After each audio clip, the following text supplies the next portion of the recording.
Hi everybody, it's Iz from Everhart Life Sport Recovery with video 2 of our postpartum series. Today we're going to talk about pelvic floor health and how to recover postpartum after you have your baby. So first thing to go over is what is the pelvic floor and why is it important? So a lot of people think of the pelvic floor as just Kegels, and they think of it as something that only women really need to worry about. In fact, the pelvic floor is a group of muscles that is at the bottom of your trunk that's about the size of a sheet of paper. And you can think of it as if your torso is a trunk.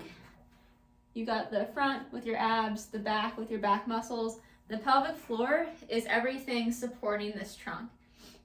So it's a group of muscles that basically holds your organs up and also controls what comes and goes.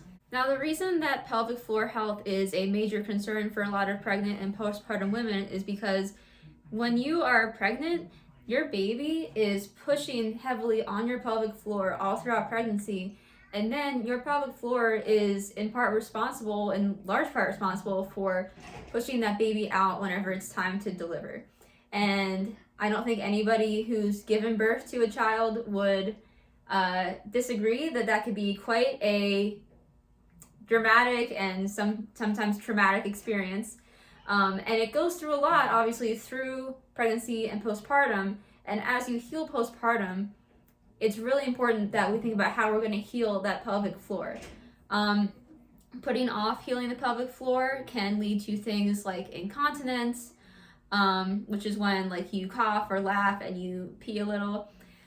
It can lead to lumbopelvic pain. It can lead to poor sexual health, and lots of other things like poor core strength. So that's why we want to really focus on the pelvic floor, especially during and after pregnancy. All right, so one muscle that is extremely important in terms of core strength during and after pregnancy and is directly involved in the pelvic floor is your transverse abdominis. So the transverse abdominis is the layer of muscle that is closest to your uterus and to your baby during pregnancy, and it is in part responsible for growing and holding your baby as you grow during pregnancy, and also eventually to help push out while you're giving birth. And so your transverse abdominis also goes through a lot during delivery, but it is also very important to have a good mind-muscle connection between the transverse abdominis when you are recovering postpartum. So the way to identify what the transverse abdominis feels like is when your transverse abdominis is relaxed. It's kind of what it feels like after you just had Thanksgiving dinner. So letting everything out, usually your hips go back and it's just very relaxed right here. When you think about engaging your transverse abdominis, first of all, make sure that your hips are nice and stacked on top of each other so they're straight up and down. And then you're gonna suck your stomach in just like you're going to the beach and you want to look good.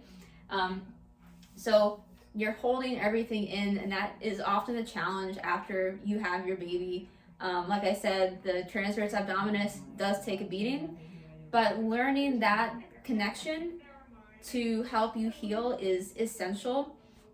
So one thing that you can do that I like to tell moms is every time you change a diaper, just think about in your mind, okay, I'm gonna take that tension and pull it in.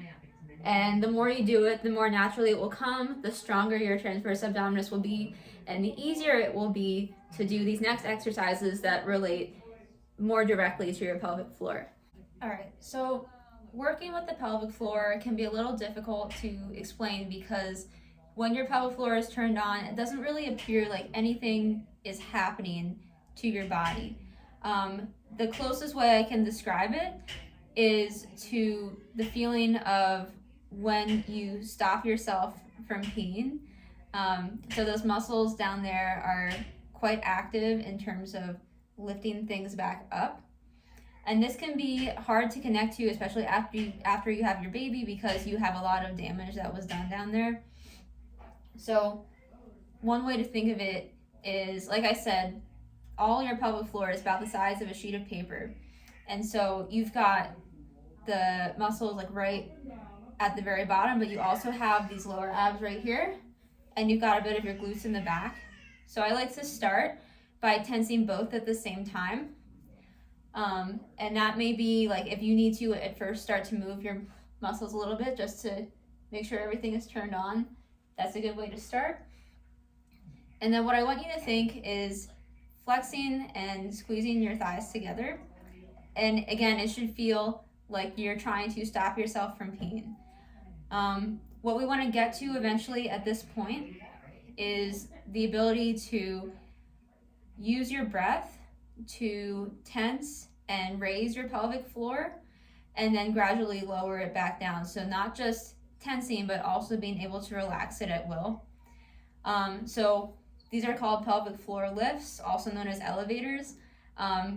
When you tense your pelvic floor correctly and really focus on bringing everything up, what it will actually feel like is if you're standing up, you will almost feel like there is some weight that is lifted from your feet because you are carrying so much more with your pelvic floor.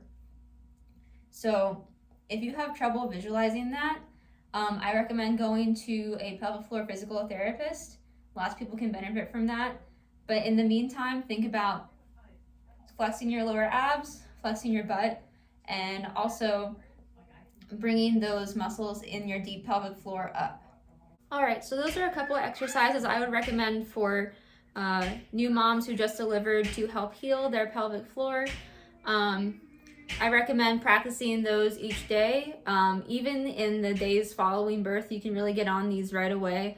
Don't go crazy with them. You really shouldn't need to do these for more than 5 or 10 minutes throughout your whole day, but be consistent with it because the more you do it, the quicker you'll get back that mind-muscle connection, which is going to be really important for building core strength back, building up your pelvic floor strength, and helping you recover and feel more like yourself. So that's what I got today. Next week we'll be doing some more exercises to help heal the pelvic floor, and I will see you then.